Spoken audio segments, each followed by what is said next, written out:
Bismillahirrahmanirrahim. Good morning, dear students of HSC class in Rashri College. In the previous class taken on Saturday, I discussed different modifiers and different units of sentences. Today, I will discuss different phrases. What is a phrase? A phrase means a group of words making a unit in a sentence or in a clause. In English language, we have four major types of phrases made to express the function of four types of parts of speeches. In the previous class, while I was discussing the units of sentence, I gave you an idea where a noun or a noun phrase, where an adjective or an adjective phrase, where a verb phrase or verb, or where an adverb or an adverb phrase can be used. Well, today I will discuss the formation and function of the phrases in a sentence. One thing I like to remind you once again that there is a difference between idiom and phrase. Idiom means a group of words making a single unit, a single idea or sense in which the words lost their characteristics, sense or meaning, and they are used to mean a new idea, a new sense with the combination of the words used in the idiom.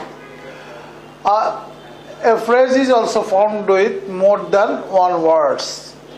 A phrase is a substitute use of a parts of speech in a sentence. We have 8 parts of speech in a sentence. Among these 8, 5 parts of speech make distinctive units in a sentence, such as subject, object, complement, finite verb, or adverbs. Among the remaining 3 types of parts of speech, prepositions do not have any individual function in a sentence. Prepositions individually do not make any unit, rather they help making different phrases. While I will discuss the formation of the phrases, I will show how prepositions help making phrases.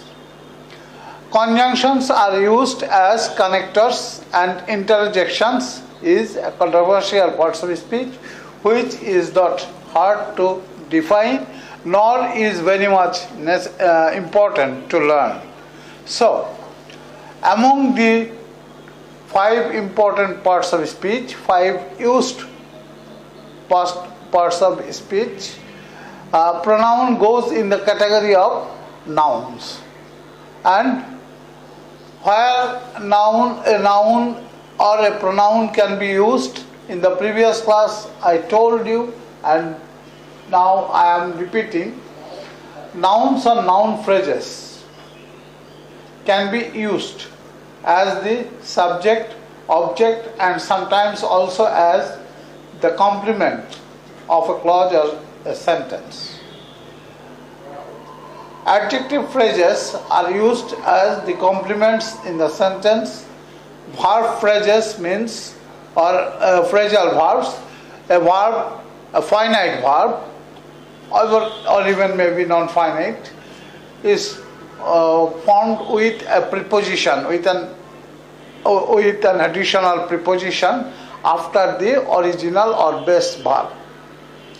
Once again, we see preposition is helping to make verb phrases, and particular prepositions make different meanings of the phrase and thus of the meaning of the verb, and thus the use of preposition after a verb in a phrasal verb or verb phrase is very much important, and we will see how adverb phrases are formed. Let us begin with the formation of the noun phrase. A noun phrase, like a noun, is used as the subject or the object of, or sometimes as the complement of a sentence or clause. Or, in other words, a noun phrase means a group of words that make a unit, the subject or the object, or sometimes the complement of a sentence or clause in a noun, which is called a head word, in which a noun is pre or post modified by other parts of speech or phrases. Okay, let us go look at some examples of noun phrases. Look at the first sentence. The old man crying in hunger was begging. The subject of the sentence is the old man crying in hunger, which is a noun phrase. In the noun, you see some words are in the block and some words are red lettered. The red lettered word is the noun, main noun or the head word. In the noun phrase, the old man crying in hunger. Here we get the pre-modifiers, the and old, and we get crying in hunger, a present participle phrase, as the post modifier of the word man. So, in the definition given in the previous page, look at the last sentence. A noun phrase means a group of words that makes a unit. Unit means either the subject or the object, or sometimes the complement of a sentence or clause in which a noun is pre or post modified by other parts of speech or the phrase. Well, look at the second sentence in the example list. I like the books on history. Here, I is the subject, like is the finite verb, and the books on history makes the object of the sentence. The object is formed with 4 words, therefore it is a noun phrase. In this noun phrase, books is the head word or the main noun, modified by, pre-modified by article the, and post-modified by prepositional phrase on history. In the next, we have a famous proverb, a rolling stone gathers no moss. Here again we have a noun phrase as the subject of the sentence. In the noun phrase a rolling stone, stone is the noun or head word modified by article a and present participle rolling. They became violent soldiers. In the complement we get a noun phrase violent soldiers. Violent is the pre-modifier of the head word soldiers. Look at the next sentence. We have used the same noun phrase following the finite verb. But in this sentence, the same phrase violent soldiers is no more a complement. The same phrase functioning differently in 2 different sentences. In the earlier sentence, violent soldiers is the complement of the subject they. But in the last sentence on the projector, when we see violent soldiers, we are convinced that this is an object. The difference exists in the use of the finite verb.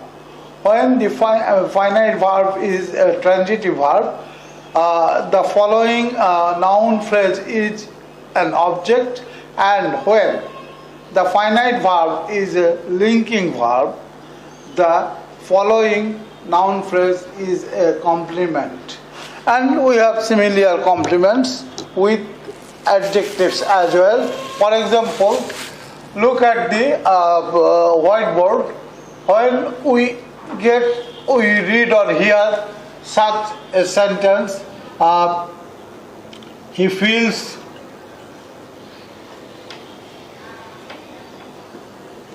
well now. This well is a complement.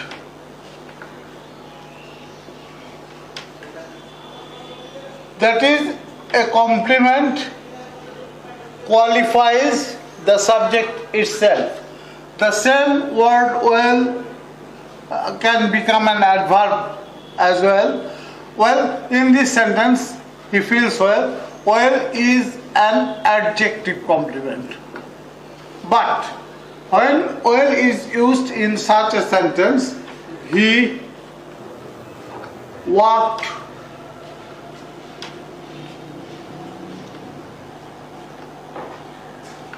well. This well does not qualify he. Rather, this well qualifies the finite verb. So, in the previous class I told you that the parts of speech or phrase which qualifies a verb, it is called an adverb. Therefore, the same word can be adverb in a sentence, and in another it can be an adjective. Similarly, the same phrase sometimes can be an object or sometimes can be a complement. I am writing a few more sentences on the whiteboard as examples. They were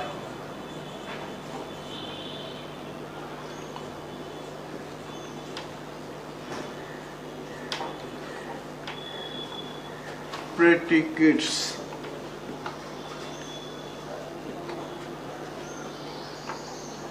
They saw, they met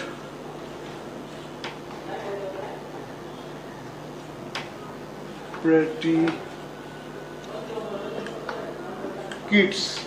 Look, once again, the same noun phrase is used in both of the sentences, but as we get from the definitions and perception, predicates in the earlier sentence is functioning as the complement of the subject they, and in the later sentence, predicates is functioning as the object of the verb met. So, there is another and very easy way to determine the difference between complement and object. Complements can never be made subjects, and the sentence with a complement, the clause with a complement cannot be made passive. Try to make the sentence on screen. They became violent soldiers passive. You cannot make the sentence passive. Similarly, You cannot make this sentence, they were pretty kids. You cannot make this sentence passive. You cannot make he feels well now a passive sentence. So you can make passive only those sentences which have an object after the finite verb. Only objects can be made subject. Complements cannot be made subject to make the sentence passive. Look, they heard a story.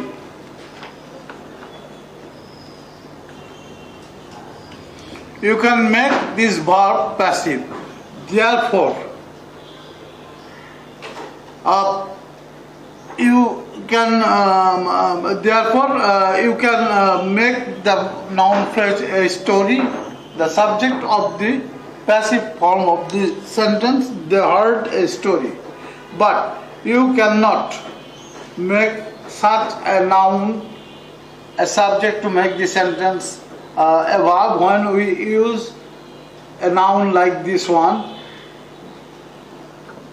The city look. The city looks empty.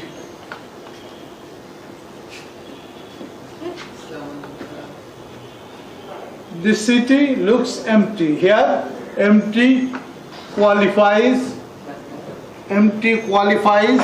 the subject city. Therefore, empty is a complement.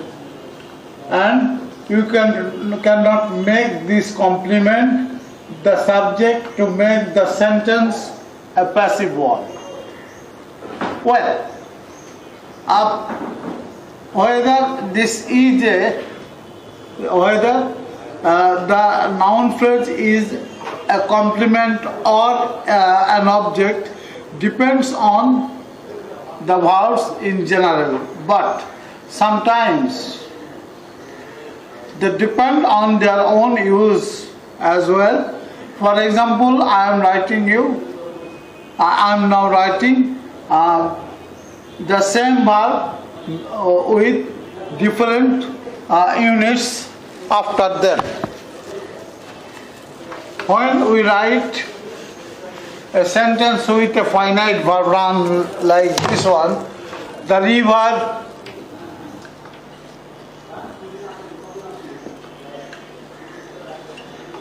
runs dry.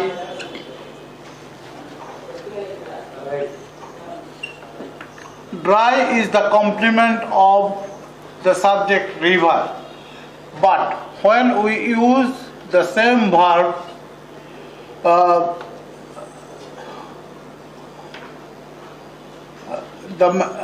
in a different sentence, the man runs a shop.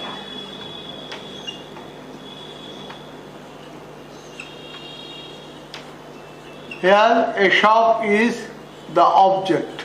If you want, you can make this sentence passive.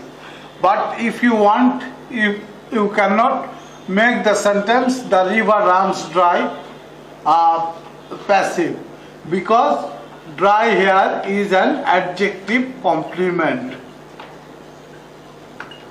And again, run can also be followed by an adverbial. In a sentence like this one, they run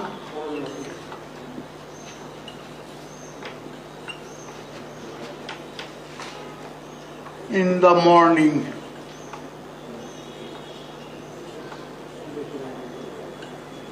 Finite verb run is followed by the adverb phrase in the morning. So, the same verb can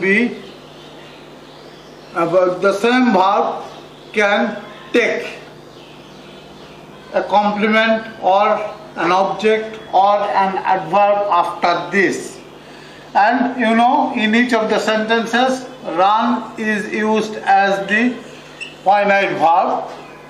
In the next class, I will discuss different types of verbs, and in that class, I will show how runs in the first sentence, the river runs dry, is a linking verb. How runs in the second sentence, the man runs a shop, is a transitive verb. And how they run in the morning, the same run is an intransitive verb.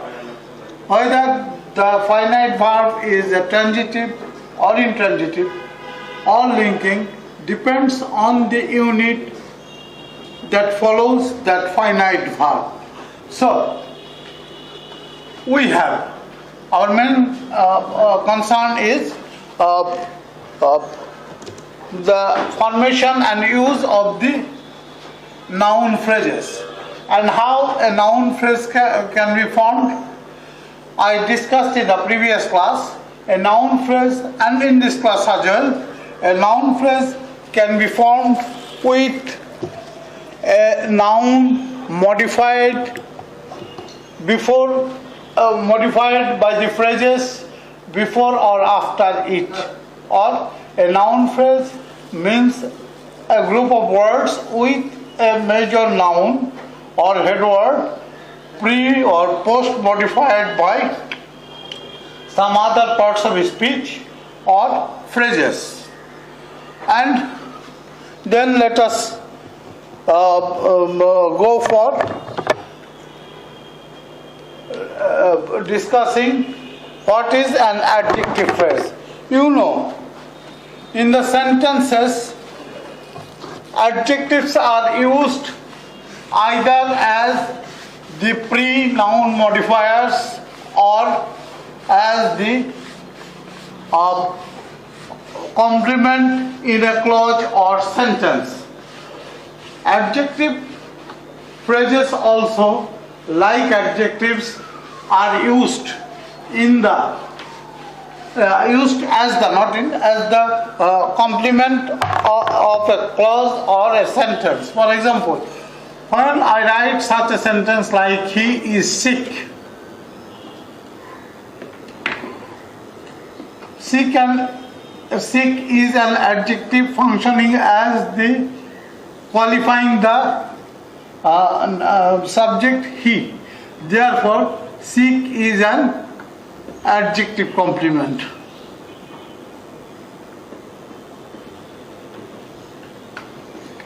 Again, if we write a sentence like this one, she was afraid of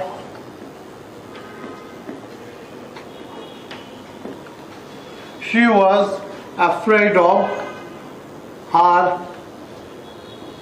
teacher, we get the phrase afraid of her teacher as complement. The words afraid of her teacher, these four words making a single sense or unit in the sentence, an individual sense or sentence in the sentence. Therefore, it makes a single unit with four words. And as I have told, when any unit in a sentence is formed with more than words, it is called a phrase. And what type of phrase it is, we will call it an adjective phrase, because this phrase, afraid of her teacher, gives an idea of an adjective. Now let us see how an adjective phrase is made or formed.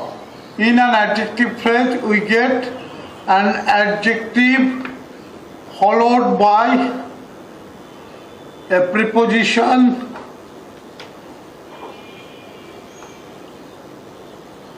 and a noun. So in the adjective phrase we get an adjective followed by a preposition and noun. Well, preposition plus noun makes a different phrase, adverbial phrase. I will come later on.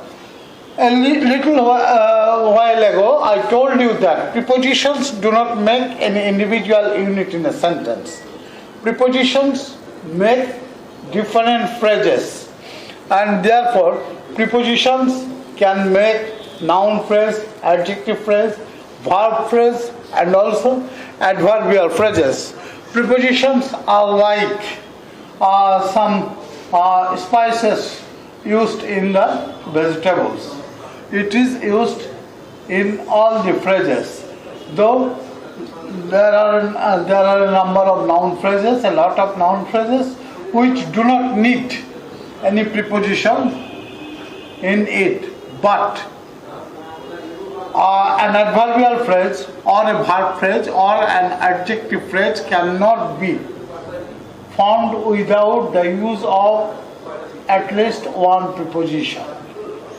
Well, so we have got the formation of a preposition of the adjective phrase with the use of adjective followed by a preposition and noun. I will show now a few more examples of adjective phrases used in the sentences.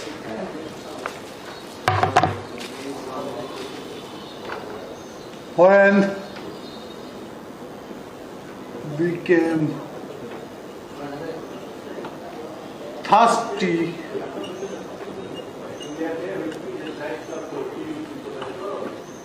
in the heat,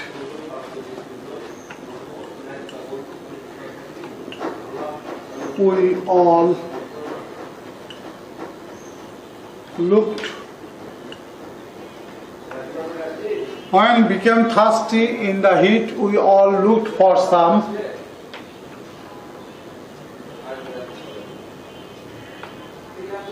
water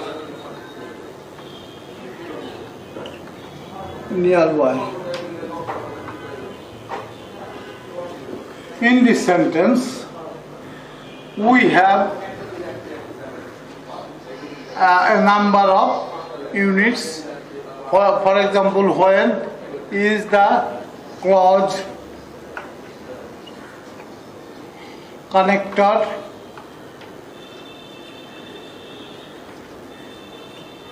became is a finite verb, thirsty in the heat, adjective phrase,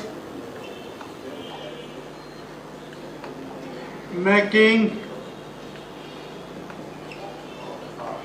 a complement, of course making an adjective complement,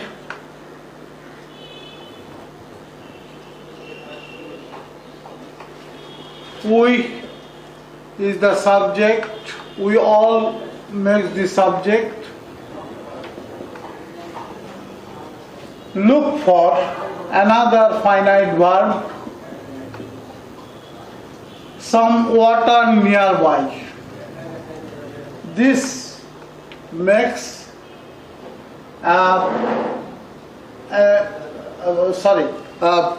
for some water nearby.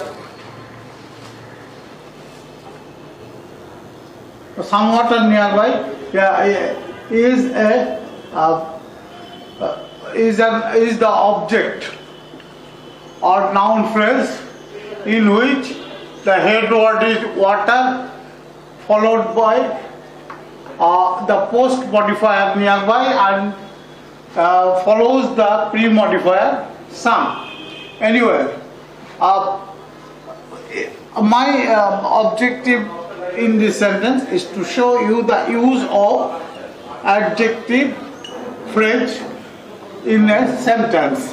When we get the phrase thirsty in the heat, it functions as the complement in the sentence, and basically grammatically it is an adjective phrase.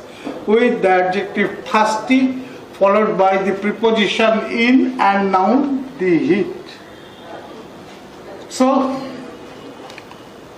in the formation of an adjective phrase, we need an adjective, a preposition and a noun. And now we are going to discuss the formation of another important phrase used in English sentences. Those are adverb phrases. In the previous class, I gave you the idea about the use of adverbs in a sentence, the definition of adverbs in English sentences. Adverbs express time, place, duration, manner, distance of the verb. That is, and in an adverb, we get where, when, how long, how far. The verb takes place. That is, adverbs give information, additional information of the verbs done, and adverbs provide us the idea, the time, place, duration, manner, distance of the verb.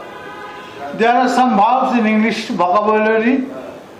There are some adverbs in English vocabulary, such as now, then, here, there, very hard.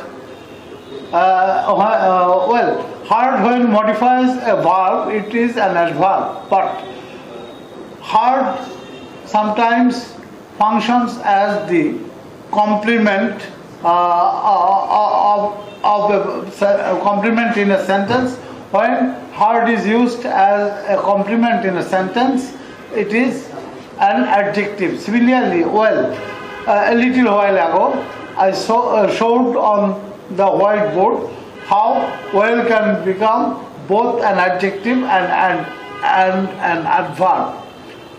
When well modifies a verb, it is an adverb. When well modifies a noun or the subject, it is an adjective. These words, now, then, here, they are very hard. They are always adverbs in English language. Home is an interesting word. Home. Whether it is a noun or an adverb. You see, when we use home as an abode, we use it as an adverb. I went home. Or he comes home.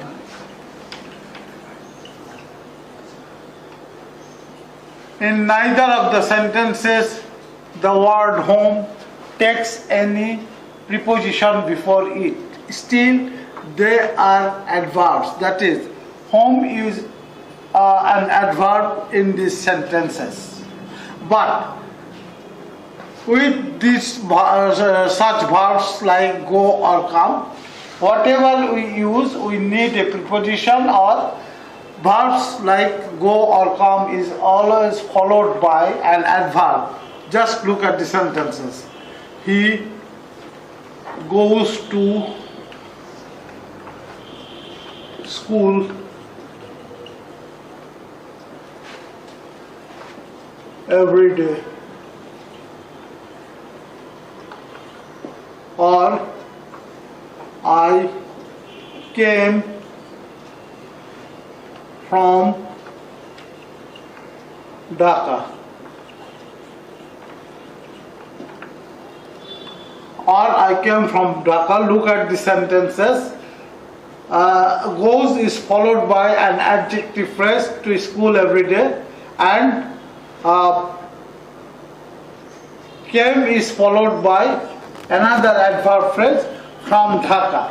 Whenever a preposition is used before and with a noun, it makes an adverbial phrase. In other words, sometimes adverbs are formed using a noun with a preposition before it. Such adverbial phrases are very common in English language. You see, I got it in the night.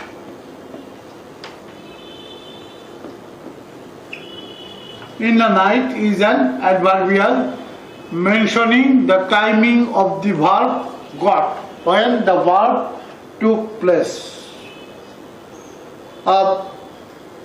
He is good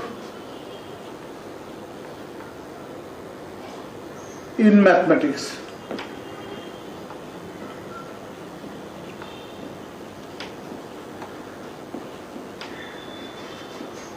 In mathematics modifies the noun, the adjective good. Therefore, good in mathematics is an adjective phrase followed in which the adjective good is followed by a prepositional phrase in mathematics. Well, in the previous discussion I told you that in an adjective phrase we have an adjective followed by a preposition and noun. Anyway, prepositional phrase, the formation of prepositional phrase and adverb phrase is similar. The difference exists in the use when the same phrase, it is called a prepositional phrase. When the prepositional phrase modifies the verb, qualifies the verb, it is an adverb, and when the prepositional phrase modifies a noun, it is called a modifier. We have seen the use of the prepositional phrase as the noun modifier. For example, let us go back to a previous page and look at the second sentence now presented on the screen. I like the books on history. Here, on history, you see, is a prepositional phrase formed by the preposition on and the noun history. And this prepositional phrase on history is a modifier because it is modifying the noun books. Let us go back to the page on the discussion on adverb phrases. Well, we have got a few original adverbs. We have got the nouns made adverbs with the help of prepositions, and again sometimes adverbs are made by adding ly with adjectives such as casually, suddenly, faithfully, or nouns such as lovely, nightly, etc. Well, so there are three ways of making adverbs in the sentences. One is the use of the adverbs in the dictionary in English vocabulary, and then sometimes adverbs are made with an additional ly as the suffix in a suffix of some adjectives or even nouns. And we have a third way to make adverb phrases or adverbials in which nouns are also used to make an adverbial phrase. In an adverbial phrase, a noun follows a preposition, as I have shown you. I am repeating the similar examples for a few more times. Look at the first sentence on the screen in the example list. He lives in Dhaka. You know, Dhaka is a noun. But when we add the preposition in and use the phrase in Dhaka, makes the adverbial in the sentence he lives in Dhaka. Similarly, in the morning there can be thunder. The sentence begins with an adverbial phrase in the morning that qualifies the verb came. We sleep on the bare floor. In the third sentence, on the bare floor is an adverbial phrase.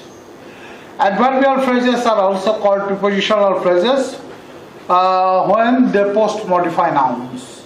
I repeat, the formation of the prepositional phrases and adverbial phrases are same, but when the same thing, prepositions followed by a noun modifies a noun, it is called a modifier, and when the prepositional phrase, a preposition followed by a noun qualifies a verb, it is called an adverb.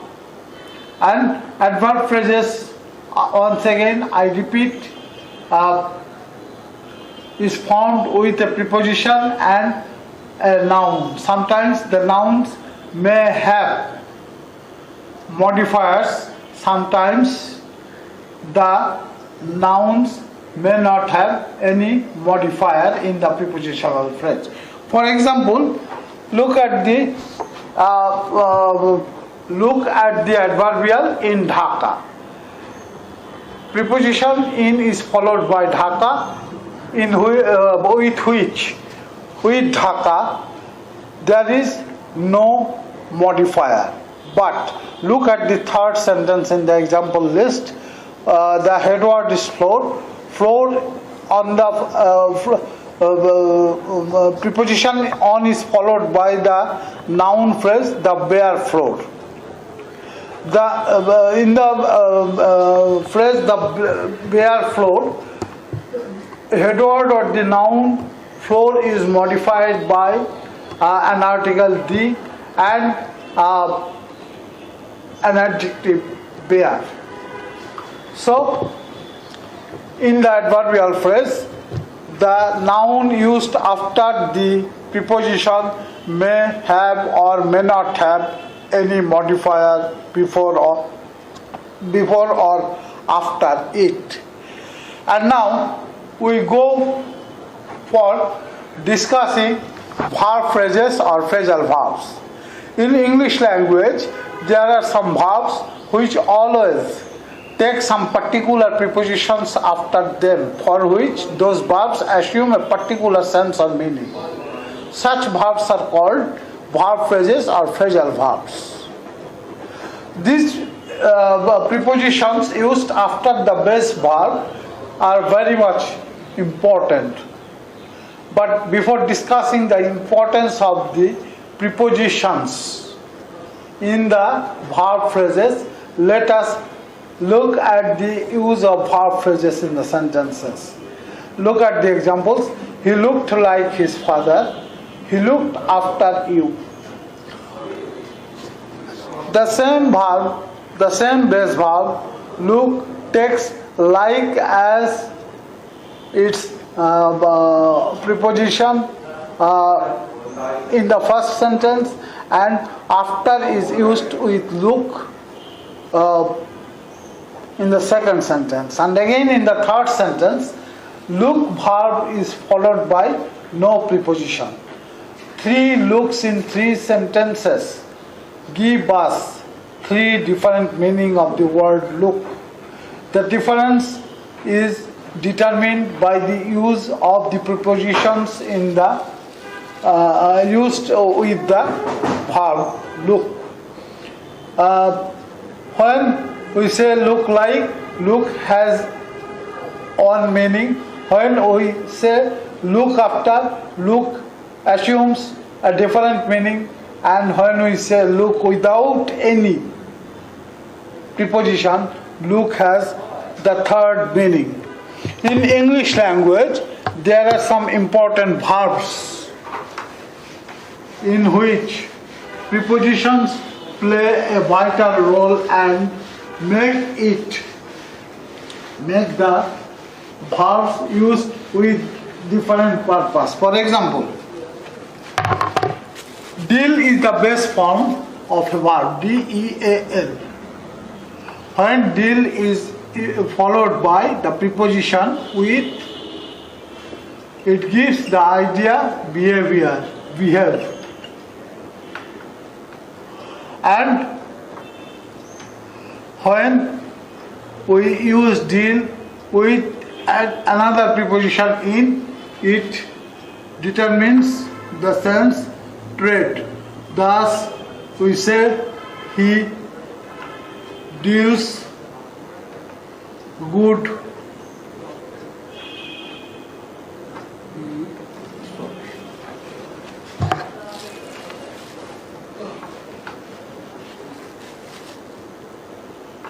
he deals good with all.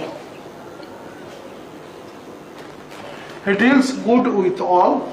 Here deal means behave. But when we say he deals in rice,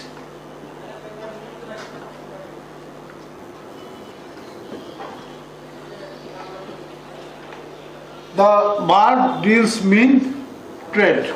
That is, one is he behaves good with all, and in another use deals means trade. That is, the meaning of the second sentence is that he trades in rice. So the use of with and in change the meaning of the verb deal. In the use of the verbs such as take, look, die, put,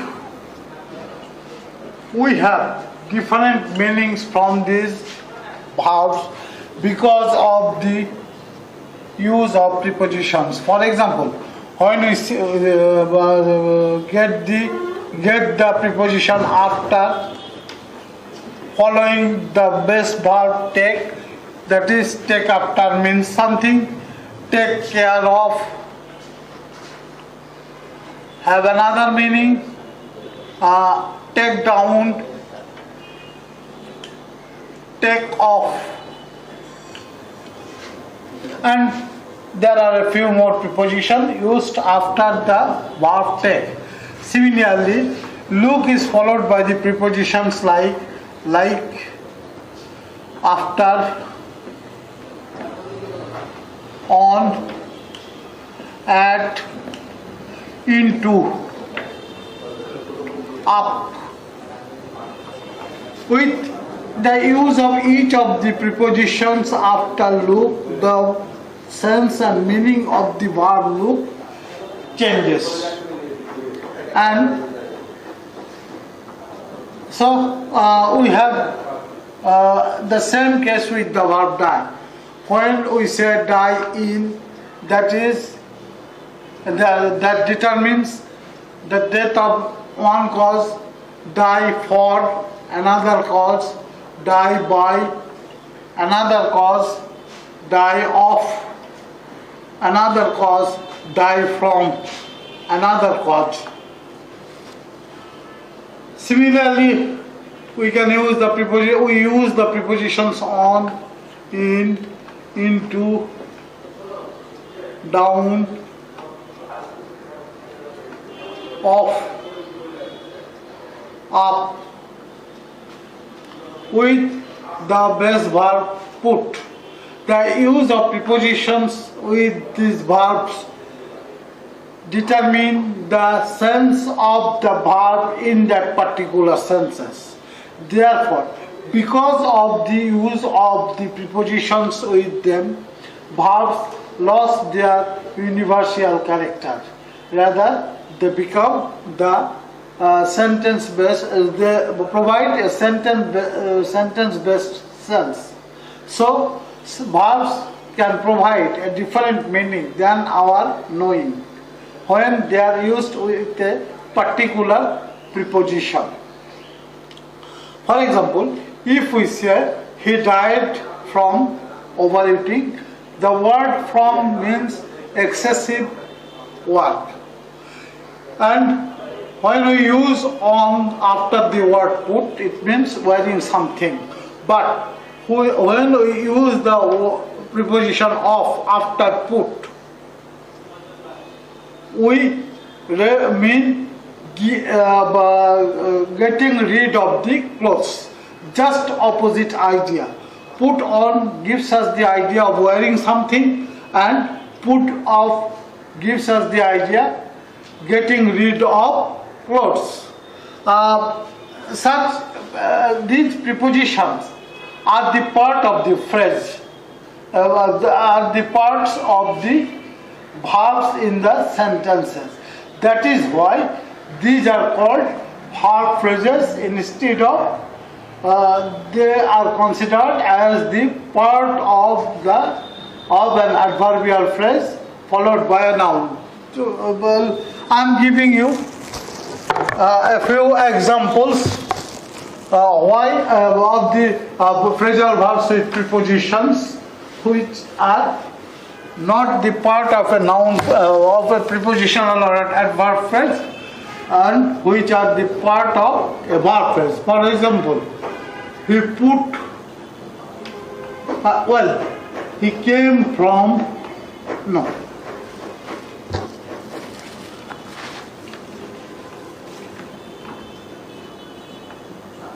he put on his coat. If we want to make this sentence passive, we will use the verb phrase put on in the same way. His coat was put on by him.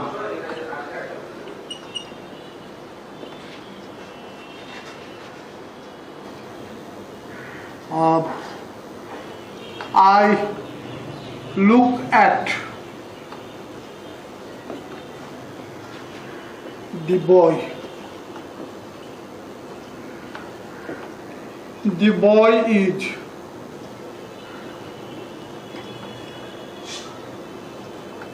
looked at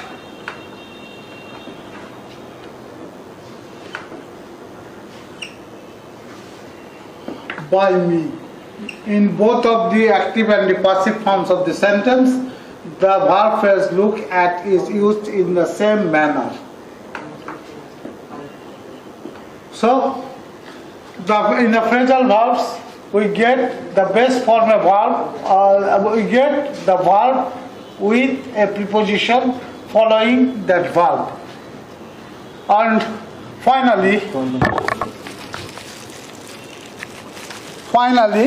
I like to discuss the extensions in a sentence. Extensions are also units, and these extensions are made by the verbal phrases such as participle phrases. Present participle and past participle phrases are used as the extensions, and sometimes infinitives are also used as the sentence extensions, like a unit in a sentence. For example, present and past participle phrases and infinitive phrases function as noun modifiers or extensions. That is, participle phrases sometimes function as noun modifiers, and they can also be used as the sentence extension. Look at the first sentence in the example list. The girl dancing there is a student. In this sentence, dancing there is not an extension unit in the sentence. Dancing there is a part of the unit subject post-modifying the noun girl. But Look at the second sentence. I saw a young man working there. Here we have I subject, finite verb saw, a young man object, and working there, the present participle phrase working there, an extension. Similarly, in the third sentence, the online classes taken by the teachers are fruitful. Here, taken by the teachers qualifies the noun classes. Therefore, past participle phrase taken by the teachers functions as the post modifier of the noun classes. And in the last sentence, we have the use of the past participle as the extension in the sentence. We have the class ended now. The past participle phrase ended now is an extension along with the subject we, finite verb have, and object the class.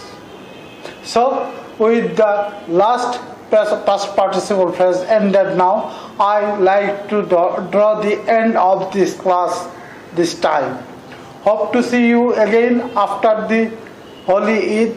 Have a festivity in your home.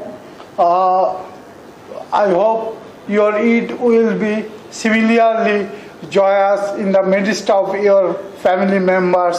And once again, I remind you to keep